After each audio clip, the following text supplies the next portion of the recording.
बिल्कुल, election commission ने तैयारियां पुख्ता कर रखी हैं और जो जम्मू कश्मीर से बाहर रहते हैं कश्मीरी पंडित, उनके लिए भी पोलिंग स्टेशन स्थापित किए गए हैं। तो राजधानी दिल्ली में जम्मू कश्मीर चुनाव के दूसरे चरण के लिए कश्मीरी पंडित अपने मताधिकार का इस्तेमाल कर रहे हैं। कश्मीरी पंडितों का कहना है कि वो जम्मू कश्मीर में विकास और शांति के मुद्दे पर वोट कर रहे हैं। न्यूज 18 से बात करते हुए मतदाताओं ने अपील की कि जम्मू कश्मीर की जनता राजनीतिक पार्टियों की बातों में ना आए और विकास के मुद्दे पर ही वोट करे।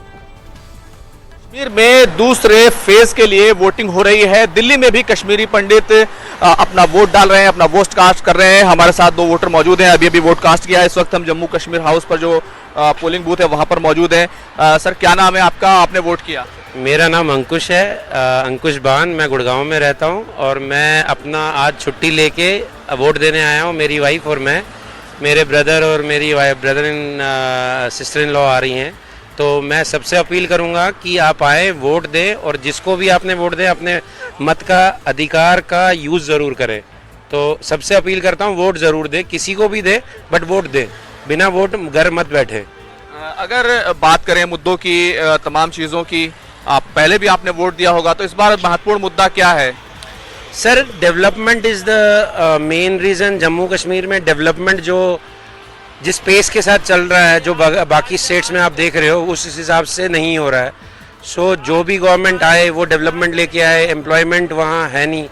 हम जैसे लोग अपने घरों को छोड़ के पिछले 10-15 साल से बाहर हैं। अगर एम्प्लॉयमेंट आएगी तो हो सकता है हम भी वापस जम्मू चले जाएं या कश्मीर चले जाएं। तो that is there, but main agenda है development and infrastructure, employment and जो भी आपकी रोड्स हैं, पीस जो आ चुकी है, एब्रोगेशन ऑफ 370 जो हुआ है, आई थिंक जो मैंने 30 साल में नहीं देखा वो पिछले 5 साल में देख रहा हूँ।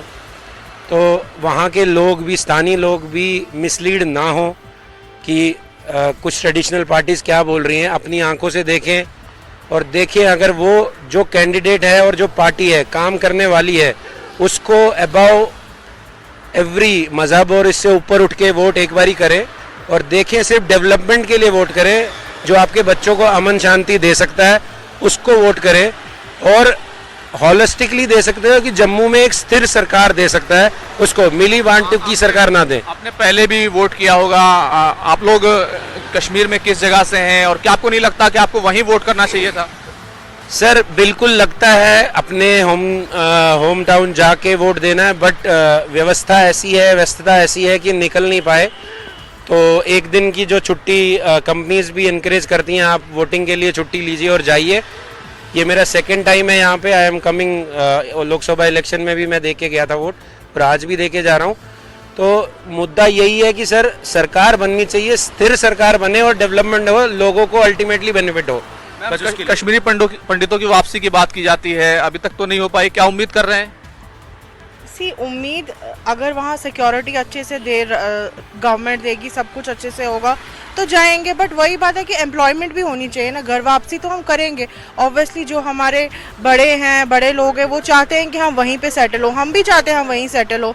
हम क्यों नहीं एक अच्छी सी, जैसे J&K is one of the like एक हेवन है एक स्टेट का, ये अपनी कंट्री का। तो हम भी चाहेंगे हम वहीं सेटल हो, बट एम्प्लॉयमेंट होना चाहिए, उसके लिए डेवलपमेंट होनी चाहिए वहाँ जाने के लिए। तो मेरा ये मुद्दा है।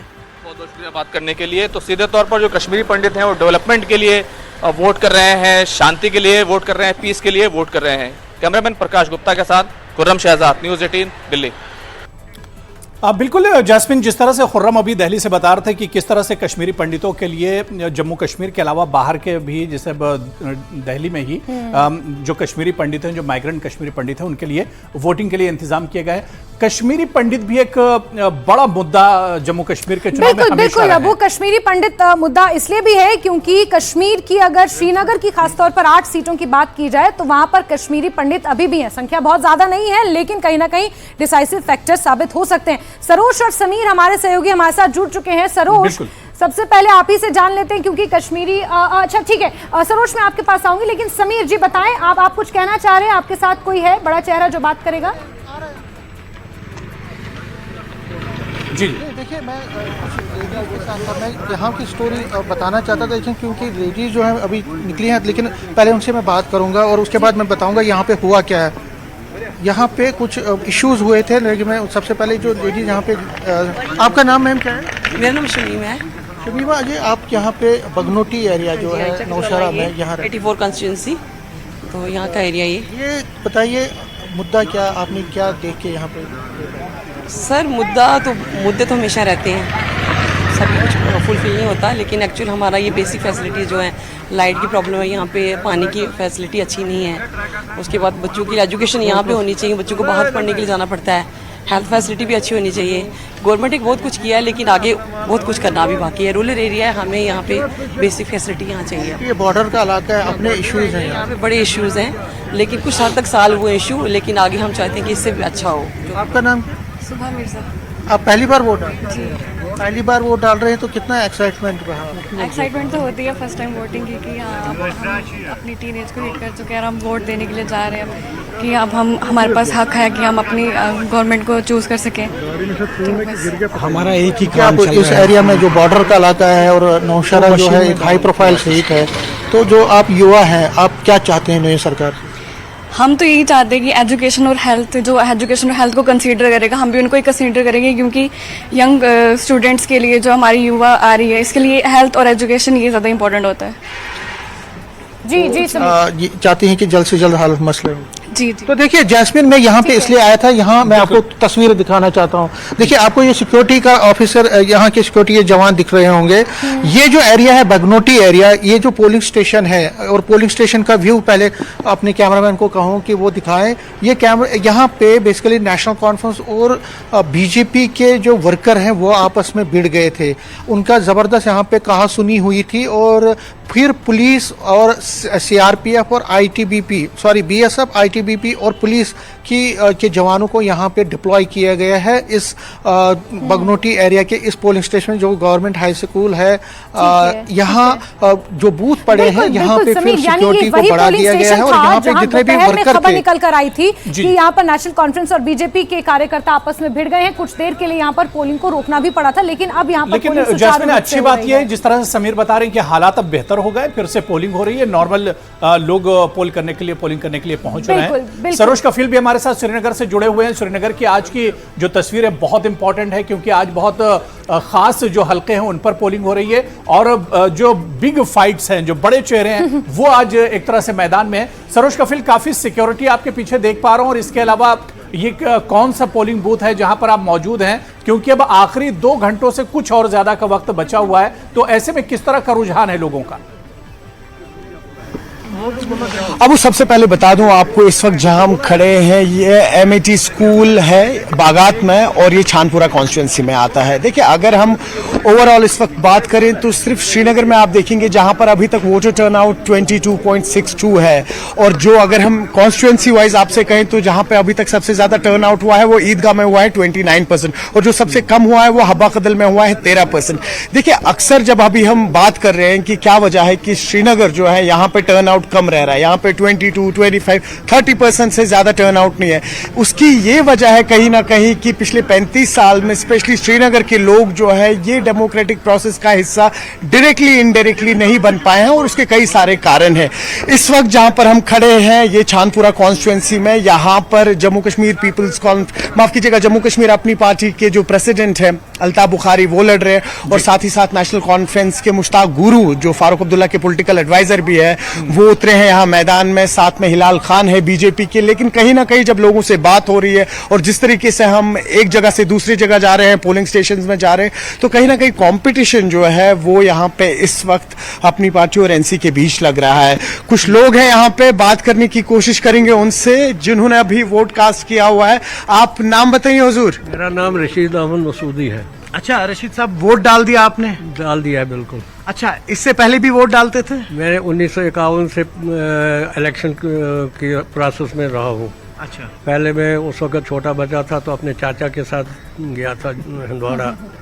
उसके बाद 62 में हमने क्या नाम है हंदवाड़ा की कॉन्स्टिट्यूंसी से हेरल से, जहाँ आज इंजीनियर रशीद लड़ रहा है, वहाँ मीर साहब और गुलाम कादिर मसाला का इलेक्शन हुआ था, जहाँ गुलाम कादिर मसाला हारा था।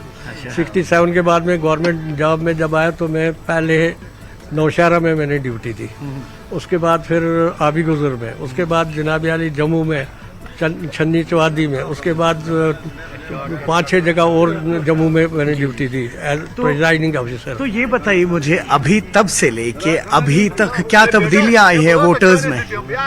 वोटर्स में 1977 में सबसे बड़ी तब्दीली ये आई थी कि यहाँ फ्रीली वोट डाला गया था, और हिंदुस्तान के उस वक़्त के प्राइम मिनिस्टर, होम मिनिस्टर और बड़े बड़े लीडरों ने आके अगर के यहाँ के वोटरों को मनाने की कोशिश की, लेकिन उन्होंने यहाँ के पॉपुलर लीडर जनाब शेर कश्मीर शेख महमूदुल्लाह के हक़ में मेजॉरिटी दी और उनको कामयाब किया। तो सुनने में ये भी आ रहा है कि 77 के बाद आज के जो इलेक्शंस है इसमें टर्न आउट सबसे ज़्यादा और ट्रांसपेरेंसी भी सबसे ज़्यादा है।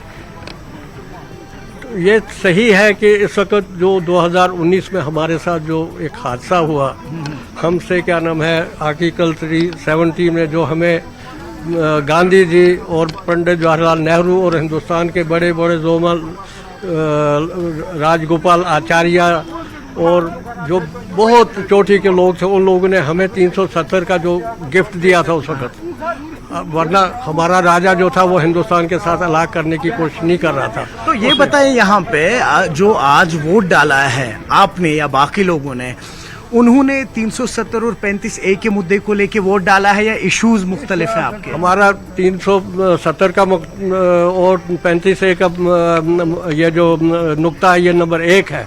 उसके बाद यहाँ जो बेकारी हुई है पिछले 10 साल में, यहाँ आपकी कोई क्या नाम है मुलाजमत नहीं मिली, आपकी क्या नाम है मुलाजमतों की कितनी 1 लाख से ज़्यादा ये असामियाँ खाली है। लेकिन हुजूर, मैं सॉरी आपको फिर रोक रहा हूँ बार बार, मैं एक चीज समझना चाहता हूँ यहाँ पे, अगर हम 370 की बात कर रहे हैं या 35A की, कोई भी पॉलिटिकल पार्टी, ये आपको पता होना चाहिए कि किसी असेंबली में पावर नहीं है कि वो 370 या 35A को रिवोक कर पाए। आपके एटलीस्ट 269 मेंबर्स होने चाहिए पार्लियामेंट में। आपका एक गलत ख्याल है कि हम वापस नहीं ले सकते। हाँ हाँ, ये आप वो जो लोग ये कहते हैं हमें तो आप जज्बाती कह रहे हैं, लेकिन हम जज्बाती नहीं कहते हैं। हमारी जो हुकूमत थी वो 400 साल पहले मुगलों ने यहाँ से छीनी थी, लेकिन 400 साल से कश्मीरी जो है वो क्या नाम है स्ट्रगल कर रहा है, और फिर उसने 1931 में जो स्ट्रगल की स्टार्ट, उसके बाद 47 में हमें सरोज बहुत थोड़ी बहुत आज़ादी मिली थी। बिल्कुल उस आज़ादी बिल्कुल बिल्कुल सरोज, यानी सारांश ये है, कंक्लूजन यही है कि 370 और स्टेटहुड का जो एक मुद्दा है जी 35A का जो एक मुद्दा है वो अभी भी इंटैक्ट है। कुछ ऐसे लोग यहाँ पर जो बातें कर रहे हैं कि 35A और 370 पहला मुद्दा है और उसके बाद फिर बाकी सारे मुद्दे हैं जिन्हें जहन में रखकर वोट किया जाएगा। समीर और